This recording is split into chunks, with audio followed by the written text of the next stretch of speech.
see. Let me see. That does not look good. Somebody betrayed us. Let's talk about where you were the day before yesterday. You already know. What's the point of asking? What if the breach was back in Berlin? Surely you don't think so. I don't know what to think. Put a team on it. Just to be clear, sir, on Itai, right?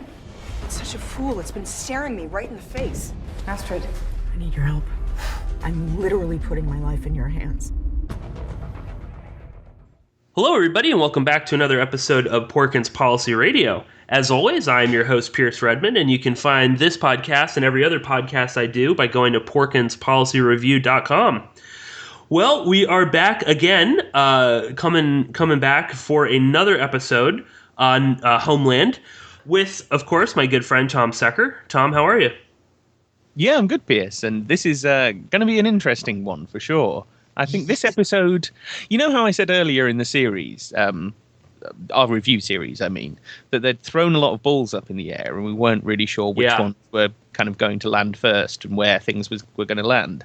It was in this episode that a few of them started getting a bit closer to the ground again, and as we're starting to get a sense of the shape of this show. So, yeah, I'm looking forward to this conversation. Definitely, yeah. And for everyone, who's just tuning in right now, we're going to be dealing with episode 5. And, if you, are at all concerned about spoilers, I'd say stop listening now and watch the episode. But let's just quickly, we'll just kind of break down where everything is, because this really does seem to be the season where it's like every episode, it's like it starts over again, and suddenly we're given, this is actually the real storyline. Everything else before that didn't really matter. This is what's really going on. And apparently what's really going on is that Russia is, the ultimate enemy that's been orchestrating everything so far in this whole season. So, again, really interesting. But on the Carrie Quinn storyline, we have Quinn basically bleeding out for the entire episode. After having been shot in the previous episode, and he, for his own twisted reasons, needs to protect Carrie at all costs, no matter what. Carrie drags Jonas into this whole debacle, and I think Jonas really should have just turned his cell phone off when she called. But anyway, Jonas comes to try and help Quinn, and of course is like, "Oh, we got to go to the hospital." Quinn is like, if you go to the hospital, then Carrie's dead. It's kind of like Quinn, Carrie's not really worth it. But anyway, Quinn then later escapes, and he's saved by this mysterious figure. And I think we'll get into that later. And then Carrie meets up with Laura, and basically she figures out, also with the help of Astrid, that it's all been the Russians, that everything has actually been, and she says, "Oh, it's staring me right in the face. It was the Russians." And it's like, what was staring you in the face? That would it's sort of like, how is it the Russians? But anyway, apparently we find out that that's what's going on. On the Saul Allison storyline, we find out that Allison is working for the Russians in a very interesting scene that I think we'll get into. Where basically we find out that Ivan, who is the character in the previous episode that killed the German character. He is, yes. He apparently Ivan is, I guess, Allison's handler, and they meet in this sort of dark parking lot somewhere, and they share a cigarette, and it's actually this like creepy but sort of sweet moment between the two of them. Where he's sort of comforting her, and he says it's just a little bit longer. We're almost there, and he basically says that. Now you can start to play Saul and Daradal off of each other. Because, he's like, Israel is Saul's weakness, so play that up. And then we also see that Itai, who I think it's clear, it's clear to say he is definitely Mossad. I don't think he's really I don't think he is an ambassador. But anyway, Itai was also in Geneva at the same time, going to meet a source of his. It seems like that source was totally bogus and was probably the Russians again, just so they could get Itai, on a plane around the same time, flying to Geneva when General Yusuf is there. And then in the Newman Laura storyline, and this was maybe my favorite in this whole episode. We find out that and Tom, correct me if I'm wrong here. There's a line in the beginning of the episode, like in the sort of previously on Homeland, where we hear Kurtzik say something about how that he's been fucking. The diplomat has been, having an affair with my girlfriend, and I don't remember that in the episode, but they definitely put it in there, and then that again becomes a whole part of this. We find out that yes, his girlfriend was sleeping with the diplomat. That's how he knew that Boris is his name, was a diplomat working for the Russians. And then Newman basically. Records his video. He invents the brand new anonymous mask.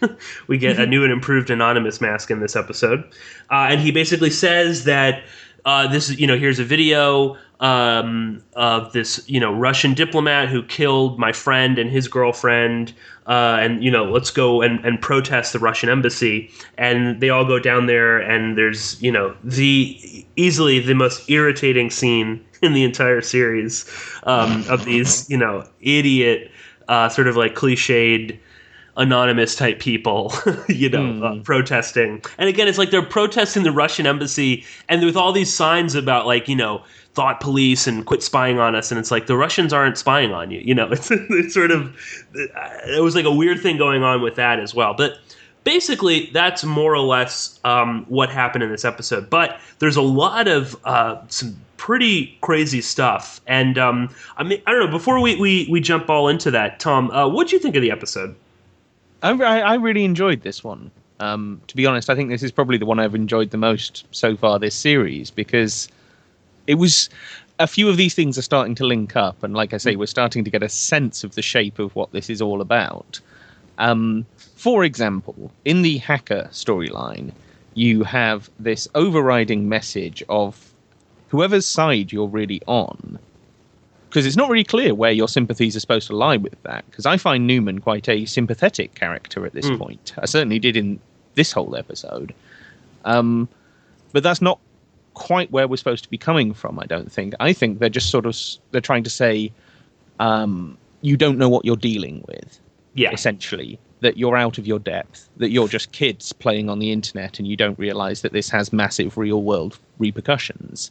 Right. That seems to be the message. It's kind of an anti-hacktivist, but in a, grow up and be mature about it, rather than a we're going to call you terrorists kind of a way. Because no one's really called this terrorism so far, have they? No. This whole pack. It hasn't really been painted in that way. It's very much been painted more ambiguously and in a sort of grey area kind of a way. So, like I'm starting to get a sense of, okay, that's where they're going with that particular storyline, as well as obviously playing on the Snowden thing and blah, blah, blah. So, yeah, I really liked it, because I think, at least, starting to get a sense of where this series is going. Though, like you say, it wouldn't surprise me if in the next episode the whole storyline is completely different all over again. Yeah. That's what they've done in every episode so far. So, yeah. Yeah. I mean, they really are keeping us guessing. Because, again, now it seems like this is really about, the CIA versus Russia.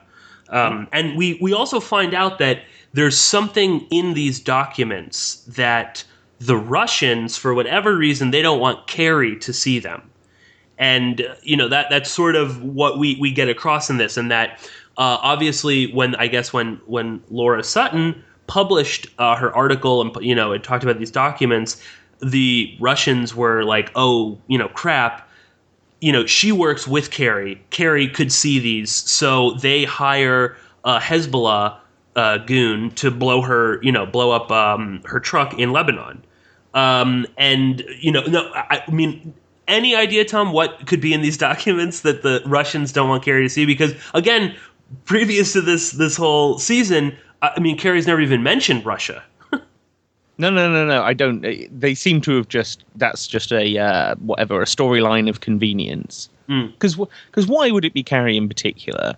Why would it be her who can't see these documents? As though she alone would be the one who'd figure out what this magical piece of information that's somewhere in these 1,300 documents. Right. And it also implies, not that this would be outside the realm of the storyline they've laid out, but it implies that the Russians have so heavily penetrated the Berlin station of the CIA that they knew what was on all of these documents even before Newman stole them.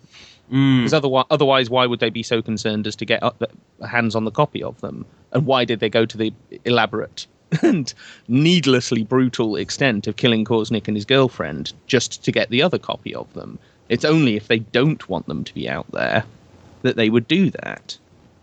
So they must have already known what was on them. That's the only way that storyline makes sense. Well, I guess they do if Allison has been working for them for years. Well, that's what I'm saying. Yeah. That's what I'm saying, is that's presumably where this is headed, is that Allison's actually been a deep mole for the SVR for ages, months, years, perhaps. Yeah.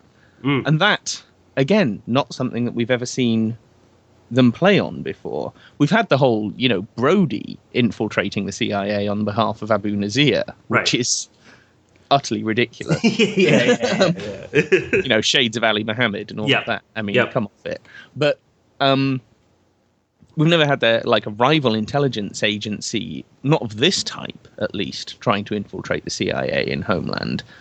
And yet here we are. We've basically got the same storyline. And of course, once again, it's a woman being used, and she is using sex in order to protect herself, in order to advance her status and position in the CIA. It's implied that she's doing this all on behalf of Russian intelligence. So she's like a double traitor or whatever. Yeah. Even worse than a traitor. Yeah, it's a Russian traitor. So it's the same storyline as in The Americans and The Assets and all of these other shows that we've had recently. And we have been wondering, when was this going to turn up in Homeland? Was this ever going to turn up in Homeland? And yeah, it seems now with this episode, they're very much turning up it's all about Russia. That seems to be where they're headed with this. Yeah. And it also seems like, it's not even the sort of typical, they're just infiltrating our station. They've got, they can get classified information. They can get, where all just popping into my mind, Allison is the one that's so gung-ho about her agents in Ukraine. So I wonder how that, factored in, if she's obviously working for the Russians. Of course. Yeah, you're right. But, it's not just about getting, say, information like that. Okay, here's who we have in Donbass. This seems to be like, no, we're going to, infiltrate the CIA and then destroy it completely. We're going to get Dara Dahl and Saul to, go at it, and they're going to be fighting, and there's going to be it seems like this real, it's like, again, the CIA is the victim here, like we had when Langley gets bombed. So, now here it's the same thing. It's they're going to completely destroy everything. And, it could be that maybe this is, while this is going on, then there will be some sort of a terrorist attack. And again, the moral will be like, oh, if only these pesky Russians weren't distracting us, we would have been able to stop this. But yeah, I mean, it does seem like it has this sort of this is really, really bad, because it's not just about getting information. It's about destroying at least the whole station, and also, taking Saul down another peg. And I couldn't help but just say, I mean, Saul, how are you falling for this sort of stuff again? I feel like, he every season, and then again, Allison really wearing the pants in the relationship now. That whole scene where they're in the car together and she's basically like, get out, you're not staying at my house. And Saul, it looks so meek and so really? Okay, I'll go. And she's like, oh, come on, Pierce, we've all been in that situation. No, yeah.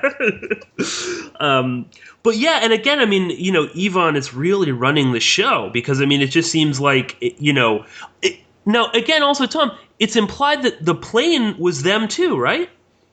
Yeah, that's very much what the implication is that they blew up the plane with General Yusuf on it. Right. And, of course, the General Yusuf matched only in the unimaginative names department by the two Russians named Ivan and Boris. Anyway, yeah, this is what they're saying. And this, I mean, I'll bring it up now. It was only a few days after that episode, the last episode broadcast, where the plane blows up at the end of it. It was only a couple of days later that plane went down in the Sinai Peninsula, right? Yes. And this is a Russian plane, or at least a plane full of Russian people on its way to Russia. And it's been blamed on ISIS as some sort of revenge attack for, the Russian bombing campaign in Syria, which is kind of implausible, really. I wouldn't. It's definitely not. ISIS has been claiming a bunch of, their affiliate in Dagestan claimed that it, blew up a police station and it never even happened. There wasn't even, there wasn't like some sort of other group that attacked and they just happened to, get in there first to the media. I mean, it just didn't even take place. So I think, again, I don't know what is going on with that. So this is in the realm of when that so-called Islamic terrorist group claimed responsibility for the blackouts that happened in New York. What was it, 2006 or something? Yeah, people claim responsibility for lots of things. Yeah. But I'm just noting that the week that in Homeland there's a plane blown up as part of some intelligence operation, that this plane goes down in Egypt and everyone's throwing in the conspiracy theories. Mm-hmm. Everyone's all over this, saying, oh, it was this, oh, it was that, oh, it was them because of that. And at this point, no one's got a bloody clue, of course. But it just interests me that in Homeland, the storyline we have is that Russian intelligence are deliberately using their asset within the CIA to spin these conspiracy theories, particularly about Israel, in order to disrupt and destroy everything. And in reality, we've got the exact mirror going on, where you've got a essentially Russian plane that's gone down. This seems to be an attack on Russia of some description by who? And who is it that's putting out all of these conspiracy theories? So, you know what I mean? It's, once again, we're in the realms of absolute hyperreality. Yeah. Where people in 6 months' time won't be able to remember, was that a theory about the plane that blew up on Homeland, or was that a theory about the real plane in real life that happened in the same week? They just won't be able to remember. Well, and even if it turns out that that it was some sort of malfunction, it's one of those things where it's both a terrorist attack and a malfunction at the same time. It doesn't really matter because it's both of them. There'll always be people that are convinced of that, and you have to wonder, convinced that, say, it's a terrorist attack, and you have to wonder, are you convinced it's a terrorist attack because of Homeland? So, or at least is that a factor in this? Yeah. Right. And again, I know we seem to talk about it in every episode, but that's sort of what what Robbie Graham talks about, in the sense of hyperreality can make an event both happen and not happen. So this sort of plane blowing up is simultaneously an accident and a terrorist attack, in part because we had this accident terrorist attack on Homeland. So that's really unsettling, and that's not the only sort of like a hyperreality moment. Just quickly, right now they're rounding up Alawite people in Ghouta and putting them in cages, the moderate rebels, to use as human shields, which just sort of struck me as, again, they're getting in the last episode, all of the, Ghouta is so horrible, this is the real storyline, and then we get, these moderate rebels parading around women and children in cages to use as human shields when the Russians bomb Ghouta. And also we have... in this episode, we also find out that this hitman who shot Quinn is a Chechen, that he was sort of part of some sort of organized crime group like Russian Mafia or something like that, but that now he freelances for the SVR. And the episode of The Power Vertical, which is a podcast that I would implore everyone to listen to if you're interested in, what the CIA thinks about Russia.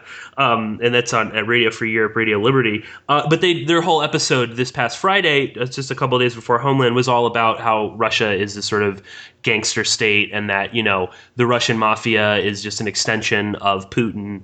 So I just found it interesting, sort of, again, not that they're necessarily related, but it just sort of, all of that sort of stuff eventually reinforces it into the point where you're like, oh, right, this is the Russian state is no different from the Russian mafia. And even more bizarre is in this particular episode of The Power Vertical, one of the guests actually floated the idea that Russian agents were amongst the refugees that were flooding into Europe, that the Russians were planting agents amongst them so they could, I don't know, infiltrate into Europe and do what, I don't know. But it was just like, even Mark Galeotti, who's sort of the co-host on that, was just sort of taken aback by that statement.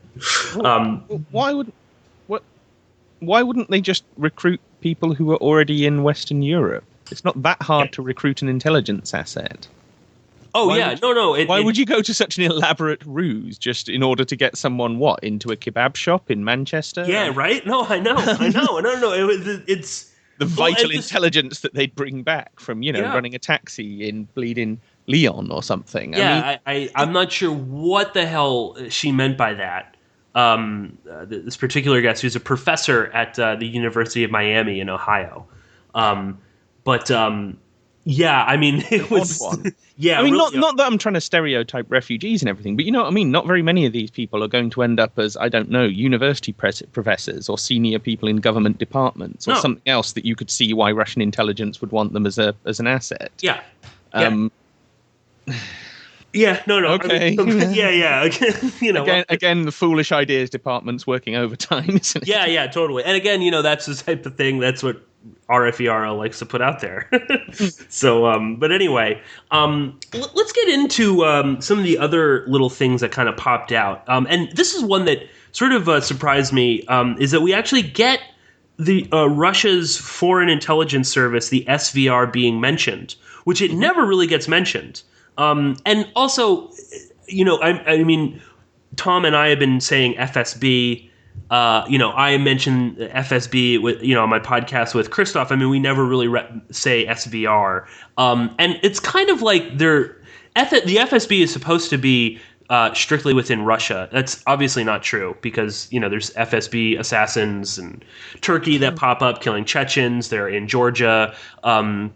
They're all over Eastern Europe. So they're sort of interchangeable to a degree. And just, I don't know, Tom, what did that strike you as interesting or anything? Because, again, I'm sure people heard SVR and they were like, what the hell is the SVR? Well, they did have to clarify. Almost every time in the show when they mentioned the SVR, they had to say Russian intelligence because obviously who the hell knows who the SVR are? Mm-hmm. Yeah, it is odd. Once again, names are important. Just as the first 2 or 3 episodes, or 2.5 episodes of this series, it was all about ISIS and every other name that you could think of for ISIS. Yeah. No longer being mentioned whatsoever. They seem to have completely disappeared from the storyline, and they've been replaced by SVR. That's who we were hammered home in this episode. That's who the enemy is. And so, I guess one of the reasons is because it's a simple 3-letter acronym. That's the sort of thing that people remember. Yeah. And this is what the whole ISIS thing has established, is that the simpler the acronym, the more people will believe that everything you attach to that acronym, I guess, is what I'm saying. Mm-hmm. So if you attach to that big scary image of thing that's coming to get us, then people will believe it. Because after all, it's just 3 letters. You can project onto 3 letters almost anything you like, especially if it's 3 letters in a language that you don't speak. So you can imagine those 3 letters mean anything. They could mean the end of the world. You know what I mean? Yeah. So, I guess that's where they're going with it. Is that they're just trying to sow that meme, that particular little thing, into the consciousness, and that's somehow going to pay off later. How? Trying to second guess this series of Homeland is even harder than the last one, so I should attempt it again. Definitely. Also, let's get into this turning the CIA and Mossad against each other, because this is like a really interesting thing because there does exist tension between these two groups. They're not they're really not always they don't really necessarily always follow the same path. Obviously, for instance, like the U.S. is trying to negotiate a deal with Iran over their nuclear program while Mossad is actively assassinating Iranian scientists, which we also get confirmation of in this episode with the mention of magnetic bombs. And I found that very interesting, because if you recall back to season 3, I think. You remember they're trying to do this multiple assassination operation where they're trying to kill like 7 different targets within half an hour, and it's on 3 different continents. And you've got all of these different operations taking place. Some are drone strikes, some are, Quinn's running around this mansion trying to shoot someone or whatever. And one of these assassinations is a guy on a motorbike with a magnetic bomb sticking it to the side of a car and then riding off down the street and the car blows up. Just like these reports of Iranian scientists getting assassinated in Iran, we assume by the Mossad, because who else? And I found it very odd that they portrayed that as a CIA operation around the time that this was actually going on for real. Yet now, 3-4 years later, they're pretty much saying that's what it really was Mossad. Just running around, they just had a guy on a bike with a magnetic bomb. So, yes, they very much are trying to play up this notion of... I like the idea that they're blaming it on the Russians, though. That's what I mean. Because in the real world, the tension between those two organizations, I don't think does have a lot to do with Russia, does it? No. I think if anything, it has to do with the fact that that they are at odds, that they don't really cooperate. Not nearly the same way that I would think that, say, MI6 and the CIA do. Yeah, I think that in that sense, their prerogatives are, their goals are more or less the same. Whereas Mossad is really kind of, obviously they work together, but I do think that Mossad is, working for Mossad's interests, not necessarily the interests of, the sort of NATO Gladio state. So, I think that is a little bit different. But yeah, again, and it's being played up that their problems are really because the Russians are tricking them. The Russians set up Itai to go to Geneva so that they could use that with Saul, and then Daradal could get the pictures of Saul talking to Itai, and he's going to fly off the handle. So yeah, it's really interesting that again they're playing on the sort of notion, and again this is sort of in the news all the time, that Netanyahu and Obama hate each other, that, America's not really a good friend of Israel's. And, they play that up in the media constantly, and they're sort of playing that up in the show. But again, it's really because the Russians are, orchestrating everything behind the scenes. That's, I assume that's part of this, is that, Israel and America love each other, but it's the Russians that are causing trouble. Whereas, yeah, again, I feel like Mossad could kind of care less about the Russians. Not especially so, anyway. I don't see it as... Russia doesn't really interfere with Israel. Israel doesn't particularly interfere with Russia, so they kind of largely ignore one another. Right. So, yeah, what is the purpose of this? From the CIA's point of view, what would be the purpose of this? I suppose it's at a time when that relationship is a bit fractious, because Netanyahu and Obama clearly don't actually get along that well, for reasons that we needn't necessarily get into. But of course, those two aren't really running the show, so whether or not they really get along isn't necessarily all that important, or not long term anyway, particularly since Obama's going to be gone in a little over a year. So what is the purpose of that? I think part of it is to kind of smooth the whole thing over, because ultimately what they're saying is there's no fundamental problem in the relationship between Israel and the US, between the Mossad and the CIA. They're saying, so don't really question that. Don't really question why it is that relationship is so strong, in fact.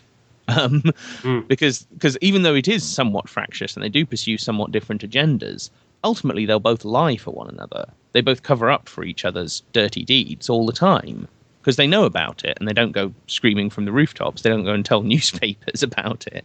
So in as much as they do squabble, I think most of the squabbling takes place behind doors.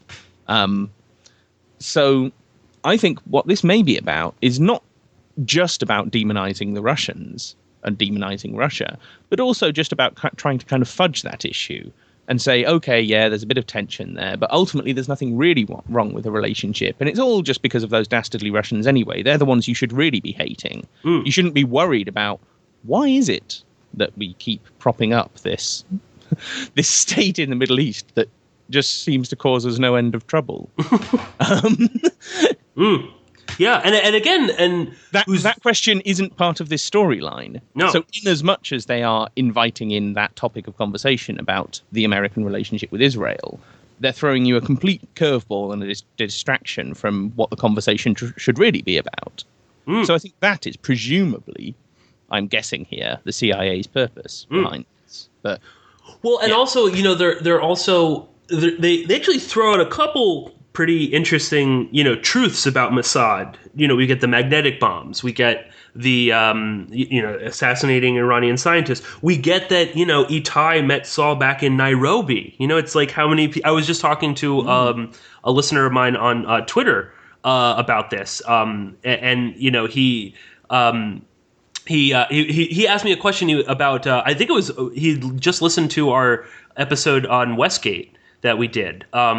And he mentioned something about, he was like, oh, what was Israel doing there? Like, why would Israel even be in Kenya? And I was like, oh, I mean, they go way back in East Africa. So we get that, you know, we get that they, you know, yes, Mossad is all over East Africa. Well, wasn't one of the original plans for the creation of Israel that they were just going to carve out a piece of Uganda and give them that? Yeah. So there has historically been some odd connection. I suppose it kind of makes sense for the Zionists, because East Africa is where you draw the line. That's where you draw the line against the Arab world, and sort of that's where you fight, if you like, or fight from. Would presumably be how a Zionist would see it geopolitically. So it does. I'm just saying it makes sense from that point of view. Just geographically, that's where, if you like, the Arab world ends. Sure. And we also get the reality truth of the fact that, yes, the Israelis, you know, the Mossad would probably, you know, the General Yusuf character is someone that they may, you know, if we're going by, you know, the idea that Israel wants Assad to stay in power forever, then, yeah, assassinating General Yusuf in this particular fashion with the magnetic bomb is exactly what Israel would do.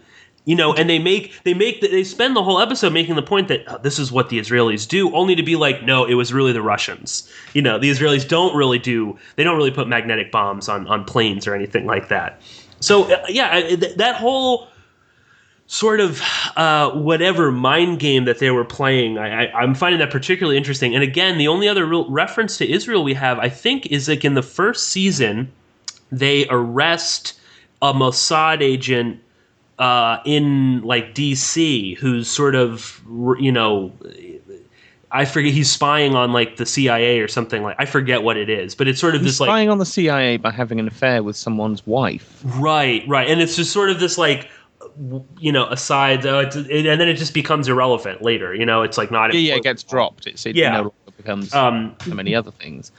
But here's a question for you though: in the real world, if the CIA were plotting a coup inside Syria and had a general lined up who was going to be their guy, and Israel did assassinate him, would it cause that much for trouble? I don't. I mean, I imagine there'd be a fair bit of arguing behind the scenes, don't get me wrong. But it's not the sort of thing that would break the relationship. And it's certainly not the sort of thing that anyone would leak. No. Because this sort of stuff goes on, I don't mean to exaggerate, but this sort of stuff goes on a lot. And no one ever talks about it. Even the Russians don't leak the secrets that they know about what American or British intelligence have been up to. Most of the time, anyway. I mean, you occasionally get these stories about, you know, they found a camera hidden in a rock inside a park in Moscow or something. Right, but that's just part and parcel of the kind of cut and thrust. When it comes to the really dirty stuff, no one talks about it. Yeah. Even if it's the other side's dirty stuff. So everyone kind of in that world accepts that that's the world they live in. And that if you're going to try and carry out a coup in another country, someone else might interfere. Right. And assassinate someone, and you can't really bitch about it because you were planning to overthrow the government. Yeah. You exactly. can't. You don't. It's like it's like when you're a drug dealer and someone steals your drugs. You don't really have any recourse because you were in that world anyway. Right. So it's like that. No one talks. So in my opinion, they're stretching the plausibility of this. The notion that this alone would cause such Dara Dal would be so wound up by the notion that maybe the Israelis blew up the plane. Yeah. Come off it. Dara Dal would blow up a plane at a moment's notice. Sure, of course. Dara Dal, he doesn't care about that kind of... Yeah, he's hanging out with Haqqani. Yeah, of course. You know what I mean? It's exactly. And I'm sure, Haqqani's not a friend of Israel's. I'm sure these. The same thing. This, of course, it all applies. I mean, I was just as you were saying that, I was just thinking in the film Munich. There's that scene where they basically imply, they're trying to kill some PLO guy, and these Americans appear out of nowhere to protect him.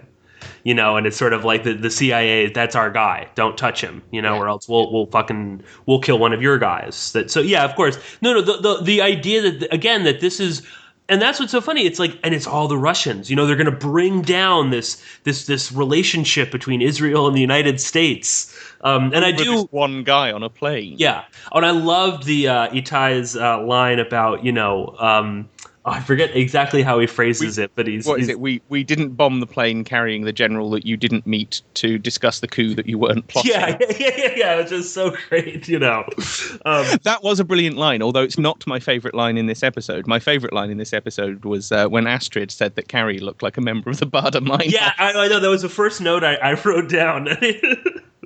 I really like Astrid. I'm starting to, Astrid's turning into one of my favourite characters. Oh, really. Definitely. Yeah. They give us some very funny lines and some very good stuff. Yeah. Yeah. And again, she's one of the few likable characters. Even though she's a sort of counterterrorism for the BND, she's actually quite likable. And is funny too. And actually seems like a real person. Whereas a lot of the time the characters in these shows are kind of like composite, type things. But I don't know. I mean, Tom, was it what in particular, popped out for you that you found really interesting? I mean, I would like to get to the whole anonymous protest stuff, but what got you? Well, it was particularly the ending of the episode. So if you want to talk about the protest stuff first, before we get on to that, maybe, just because that's the way the episode went. Yeah. Go on. Yeah, well, no, just so we got this protest scene, which was just, so annoying. I hated every single one of these people, idiot with glasses, and and it just sort of. I mean, they're doing a great job. Like, you can tell that the CIA had fun, constructing that, because they really are trying to be like, these are idiots, and they actually have no clue what's going on. And it's not really cool to be this, computer hacker who spends all of his time in cyberspace, and that comes across. But what I found really interesting in that scene is like they're protesting the Russian embassy because because a diplomat there, murdered these two people. But they're protesting them, and then when Laura is interviewing them, they're talking about, they're spying on us, they have all of our information, and it's like, but not the Russians. I mean, to be clear, this was, this started about the CIA spying on German citizens, and now it's German citizens protesting the Russians for spying on, they've sort of flipped that one all, totally around. And then also, they've got these, placards and signs with, swastikas. And it's like, again, just to be clear, the Russians are actively fighting the neo-Nazis in Ukraine as we speak. And you're accusing them of being Nazis for, and again, it's like, no offense, but it's like they killed, the shadiest hacker, sex club, worker and his girlfriend. I mean, it's not like totally, It's not the worst crime that anyone. No. Exactly. Yeah, exactly. So that was really interesting. And then this is, something we both sort of thought was weird. But why were they chanting in French? Well, I guess it's just because the whole Je suis thing has kind of. Je suis Charlie, wow. Je suis Cecil. You're so right. I nonsense. didn't even. Yeah. Oh well. I'm a fool there. No. But it doesn't make an awful lot of sense for German hackers and hacktivists to be. And it doesn't. But again, I think that is partly they had so much fun, like you say, clearly kind of putting these characters together and trying to make these protesters look as bad as possible. Because you really didn't sympathise with any of them. You thought they're all, they're just a bunch of noisy idiots, really. So yeah, having them chant, what was it? Je suis gay beige good. Yeah, I know. Which is his the Newman's online name is gay beige good, which is douchebag backwards, as it's explained in last episode. Is it? Oh no, yeah, there's I am a douchebag. So it's like the worst, most stupid thing you could possibly say. And of course, it's playing on the whole "I'm Spartacus." That's what it all heralds back to. And in as much as it's doing that, I get it. I get what people are doing with that, but it's become such a kind of pathetic social media meme. Just whatever the fuck. And we know that's going to turn up again. Next time there's some big social media phenomenon, there's going to be a whole load of je suis memes floating around. Yes. So they took the piss out of them very, very well. I'll say that because they did characterize them. I mean, yeah, they were stereotyped, but at the same time, I've met people who are just like this. Oh yeah, completely. Yeah. I mean, all stereotypes have a bit of truth to them. Well, and some people are living stereotypes. Right. That's just the reality of the world. So yeah, any dumbass who's gonna buy an anonymous mask that's owned by Warner Brothers and then complain about piracy and all this other, it's like, you are an idiot. You are a stereotype of just, you're not thinking any of this out at all. And I did like the new and improved anonymous mask. It's sort of like an Iron Man type mask. Yeah, it did. It was like a cross between Iron Man and the Thing from the Fantastic Four. Yeah. And I'd be curious to see if that actually pops up in, at an anonymous, the Million Mask March or something like that. Yes, it will be interesting. Yes, you're right. Well, and here's one that just occurred to me. Something that might be a fun little prank, and obviously we can't do it now because I'm announcing on our show that this is an idea. But we should start spreading the rumour that all of those anonymous masks have bugs secretly hidden inside them. Because then they won't know what to do. Oh, yeah, no, totally, yeah. And this was something also just quickly in that protest scene that struck me as really just a bizarre thing. Carrie goes up to this random guy and is like, "Yeah, I'll give you can I buy your mask for 20 euros?" And he's like, "Well, no, only for 50." And she's like, "Sure." Word to the wise out there: if some woman who looks like she's having a panic attack is looking around, dressing sort of trying to fit in with this wig on and she asks to buy your mask at a protest, don't give it to her, because those are the police. Yeah. If a wild-eyed woman who looks like a member of the Bader Meinhof gang turns up at your protest and asks to buy your mask, she's probably an infiltrator. Exactly. Yeah. Just a word to the wise, anyone out there who thinks that might be a good idea. Yeah, I would say not to do it. No, that whole scene, I mean, it was kind of hilarious and really entertaining to watch, but simultaneously really annoying and frustrating. Yeah, so it was a good scene. It was a really, really good bit of television. I think that's one of the reasons why I really like this episode, is because it had a scene in like that really had a lot of complex kind of engagement going on with it as to how you responded to it. Yeah. Well, Tom, what did you want to get into? Well, just what the hell is going on at the end with Quinn? Because he escapes from this Reservoir Dogs dungeon that he's been bleeding to death in. Yeah, I love Quinn's apartment. That I think he's got an interesting choice in home decor. I think it's supposed to be a disused church. There's like stained glass on the windows. Oh, yes, there is. Yeah, like. You're right. Although what a disused church would be doing with on an industrial estate with those big steel doors like you get in warehouses. But then again, this is supposed to be Berlin. It's a kind of, there are parts that were industrial that have been reclaimed for other purposes. Yeah. Maybe it makes sense.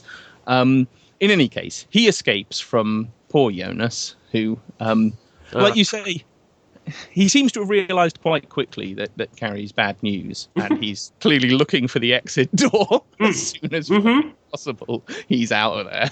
He's also actually a likable character, because it's like he doesn't even know Quinn, and he's like, "I'm taking you to the hospital. Like he's going to die." Yeah, So Quinn runs off, and for no obvious reason, tries to kill himself at a dock. I guess so that they couldn't find his body. I wrote, one of my notes was just, "Come on, Quinn, !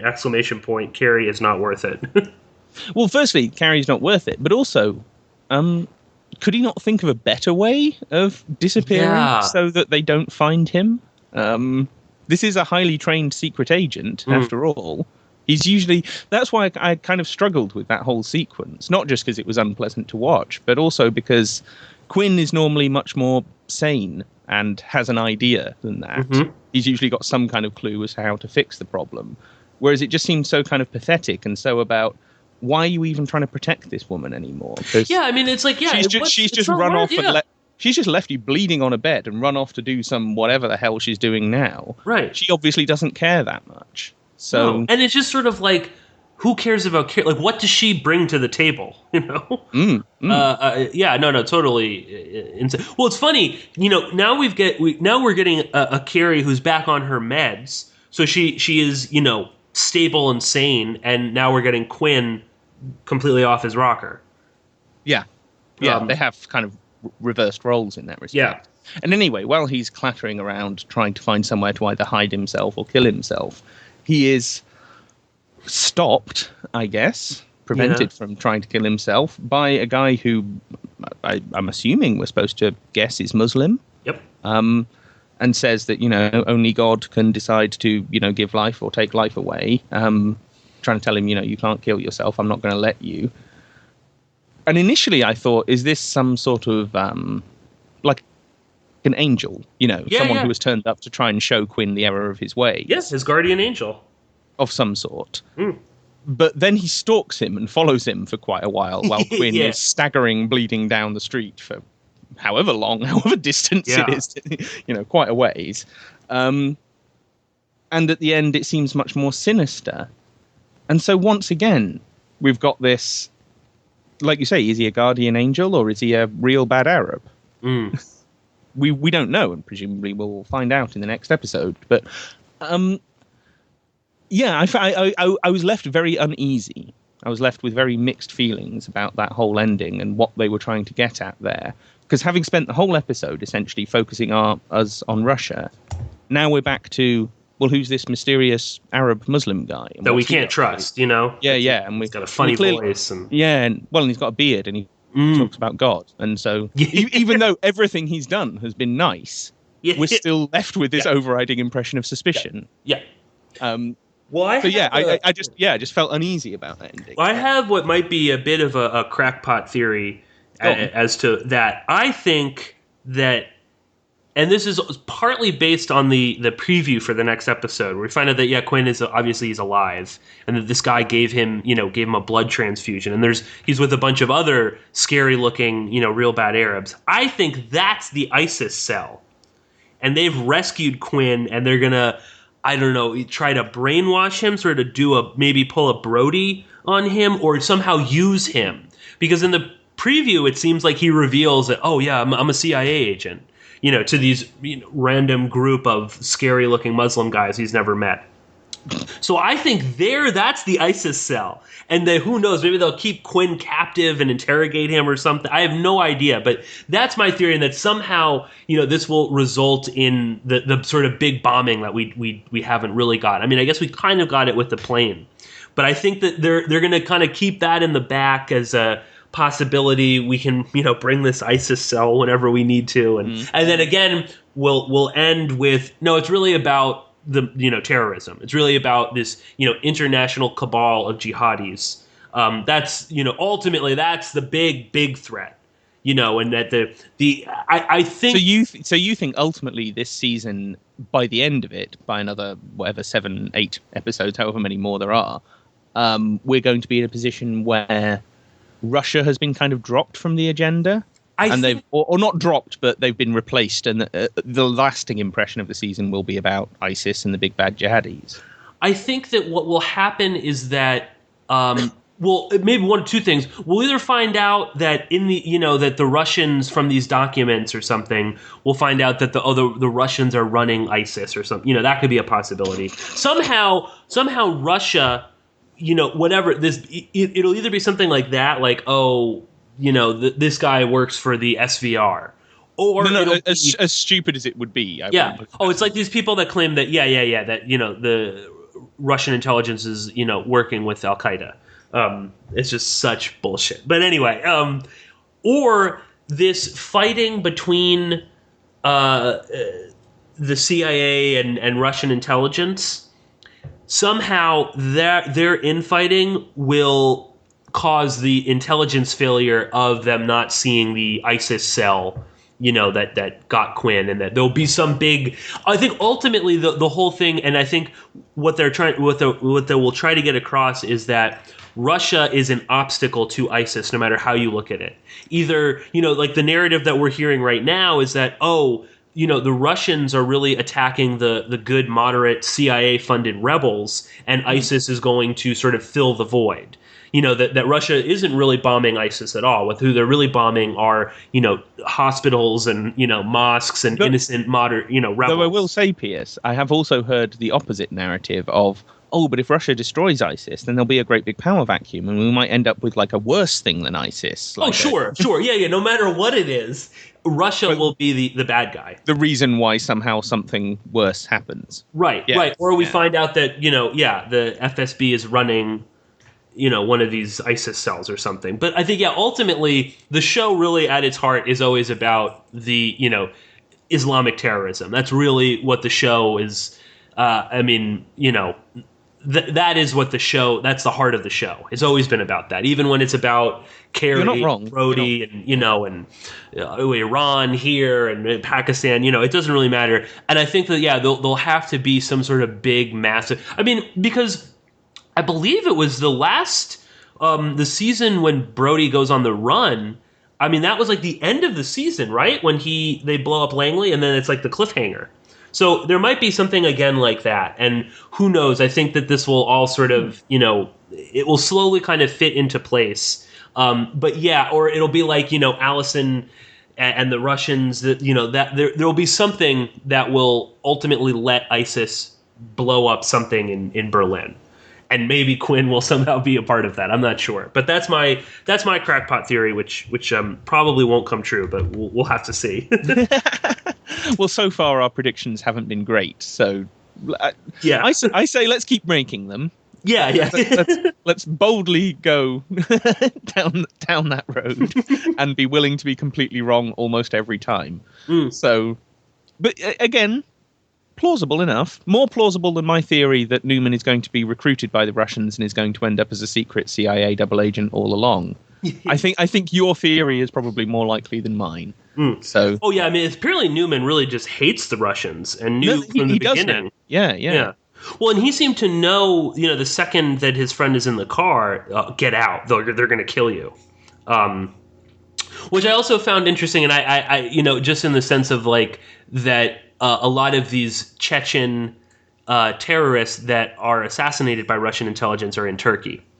And Turkey is, and of course Newman is from Turkey and can't go back there for unspecified reasons that we haven't learnt yet. So who knows? There is something in that. Yeah, sure. Anyway, there were a couple of other little nuggets that we wanted to bring up, weren't there, before we sign off for this episode? Do you want to go first with yours, or do you want me to go? Oh, you go first, yeah. Okay. Well, the other Homeland-related story, I guess you could call it, from the last week or so, has been this release of the CIA's Inspector General's report into their engagement with the entertainment industry, into the very reason why we're talking about Homeland. And this was obtained by Judicial Watch, and this is part of the fallout from the whole Zero Dark 30 thing. And whatever I might think of Judicial Watch, on this particular issue, they've actually done some really, really useful stuff and used their resources, their funding, their lawyers and all of that to actually get some information that we otherwise just simply wouldn't have. Now, maybe there's another reasoning behind all of that, but nonetheless, the report itself I thought was dead interesting. And obviously we'll link it up in the show notes, or we'll link up the article that I wrote today on this report, so you can download that and a couple of other reports that were recently obtained by Vice that aren't as interesting, I will say, but are still kind of worth having a look. But this is 20 pages of the OIG in, I think it was April 2012, did a review of what the Entertainment Liaison Office in the CIA were doing, basically. And they found out they couldn't really tell us. No. And the reason why they can't really tell us is that the Entertainment Liaison Office is really, really, really bad at keeping records. In fact, so bad at keeping records that you kind of wonder, do they actually write down what they're doing ever? Or are they just running around kind of ad hoc doing whatever the hell they feel like? Because that is the impression that you get from reading some of this. I mean, you have descriptions of meetings between CIA officers, and we're not talking about public affairs officers. We're talking about people undercover. Meeting undercover with people in the entertainment industry, sometimes outside of Langley or outside of any other CIA facility, with no kind of briefing or preparation, with no one there to check the meeting or record what was said or anything like that. So it's very much they're operating, or at least were, possibly still are, were up until 2012. They were operating in this very secretive, like quasi-deniable way, where they can say, oh, well, yes, they did meet with someone who was making this film, but we can't tell you anything about what was said because we don't have any records of it. Mm-hmm. So, and you're just left thinking, well, that's bloody convenient, isn't it? Bloody convenient for you, anyway. So, just as an insight into that world, which we know so little about, in terms of like hard evidence. A fascinating read, a fascinating document, and one that I thoroughly recommend everyone reads, really. Oh, absolutely. And Tom and I are going to get into some more detail about some of the specifics in this document in the second season of the CIA in Hollywood, which we're still working on. Absolutely. Yeah. But you had a astounding thing. Yeah. No, so talk about hyperreality. So Laura Poitras, who is obviously featured in this season of Homeland, Laura Sutton's character is Laura Poitras, 100%.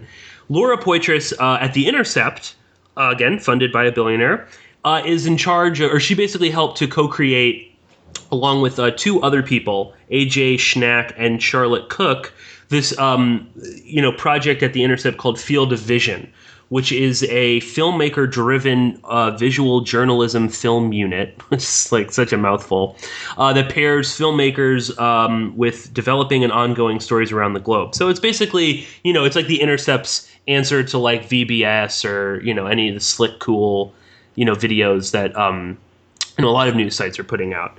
Mm-hmm. The next video project that they're doing that should be out, I think it's relatively soon, is called Homeland is Not a Series, and it's directed by the very same street artists that, hacked the Homeland set and put up all of that graffiti, basically saying that Homeland is racist. So, just to be clear, the artists that hacked Homeland are now going to make a film for the real life character that's on Homeland. So this is really, hyperreality at its height, This is it's almost too bizarre to even believe. And I will say too, a listener of mine tweeted to me, and I'll try and find the actual article, but I believe it was a quote from Alex Gansa, talking to The Guardian, I think. And he basically said, I think it's great that they hacked us. It's so funny. We're a subversive show. So I think it's just really, amazing. And, he was sort of wondering, along with this Field of Vision thing, was this on purpose? And I don't think it was. I think they really did get, they didn't mean for that to happen at all. And that's the only way you can respond, is to be like, it's great. Because you don't want to be like, it's really messed up that they pointed out that we're racist, or that we're so racist that we didn't fact check what they said. But anyway, I think that this is like it's just almost like too bizarre to believe and just too good to be true. But yes, in fact, the street artists are going to make a film for the CIA billionaire funded Intercept, and at Laura Poitras's unit, nonetheless. So I don't know, Tom. Any comments on that? Well, just to say about that thing about Alex Gansa, I will say, if this was deliberate, if this was all part of some kind of inverted Homeland marketing ploy or whatever, that Alex Gansa wouldn't have known. I think is the way that they would do it. Is that they would have the CIA liaising with Ganser and the other producers to make the show, and then on the QT, on the sly, they find themselves some street artists and, you know, get them in there and tell them, maybe it's not such a bad idea if you paint this on the wall. If you were going to do it, you would do it that way. You wouldn't tell Alex Ganser that you were going to do it. Right. Would be my completely tinfoil hat hypothesis. But I don't think, ultimately, I'm with you, I don't think that it was that. I think this genuinely was a bunch of street artists who genuinely did write Homeland is racist on a wall. And the producers of the show either didn't realise or didn't care. So, it's bizarre how just the extent to which, I mean, every single week, in fact, more so as this series has gone on, we've seen these sorts of strange coincidings of real world events with what's going on the show. And I mean, I know when we entered into doing this review season, we thought this was going to happen, but we didn't think it was going to be quite like this. Yeah, especially because it's even taking us aback a bit. Totally. And we this is our whole kind of area. This is this topic is weird of conversation. But you know, even for us, it's getting a bit weird at times. So if it is for the listeners, I sympathize. I mean, figure the last season basically, you know, predicted the events that are going on to a degree right now in Afghanistan. But this is like, I mean, it's predicting events, you know, a day before they happen, you know? In some cases, yeah, which is very, very odd. Yeah. I think we're gonna leave it. We're gonna leave it here for now. So again, thanks to all the listeners who been, you know, pointing out little things and sending us stuff.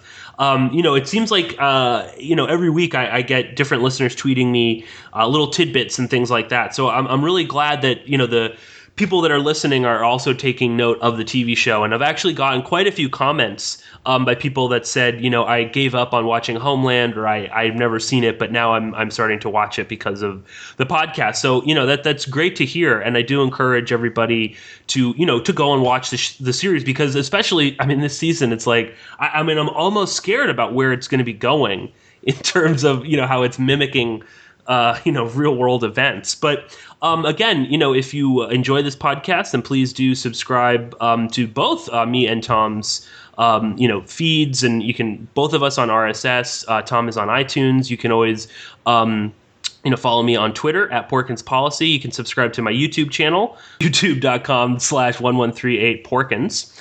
And we'll be back at you in another week. And Tom, thanks so much for joining me. Yeah, looking forward to the next one.